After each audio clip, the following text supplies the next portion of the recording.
There I'll end this semester.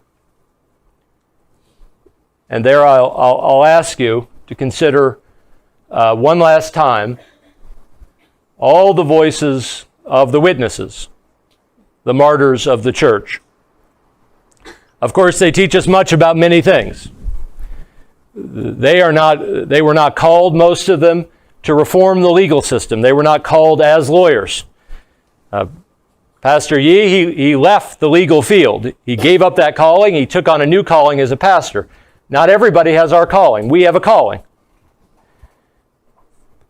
It is right and it is good for us to accept our calling to work for the good of the legal system. It is our duty, whether you accept a higher view or a lower view, to do all the good that we can in the legal system. And I believe good can be done.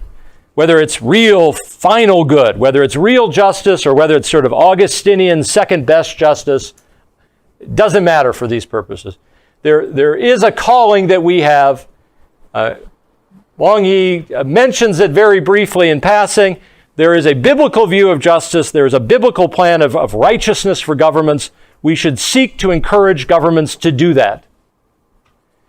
But the weight of this semester, the message that I'm trying to get through to you in my effective or ineffective way, is simply this. There is another great calling for a Christian in law. There is another great ministry that Christian lawyers are especially posed to. We saw it with Vedius, where he's going through the legal process. He's the lawyer for the Christians. He's giving them good legal counsel. And then suddenly something snaps and he says, I'm a Christian too. Send me to death too. If you're going to be like this, know my identity in Jesus Christ. Send me. He was not being a good advocate at that point. He was not working for justice, high or low.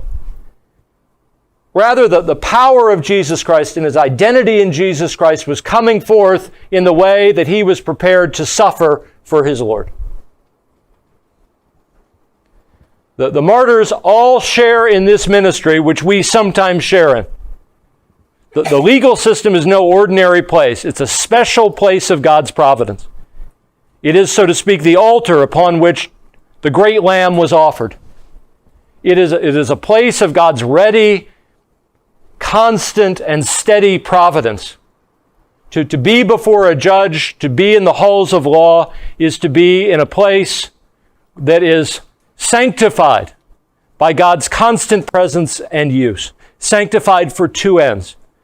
Sanctified for pleasing sacrifices.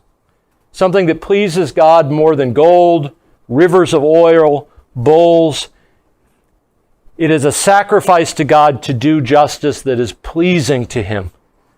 It is a place where we can work for justice. But as we've seen over and over again this semester, it is also a place where we can give witness. We can show the resurrection that we hold on to. We can show the love of Christ that we follow. It is both of those things.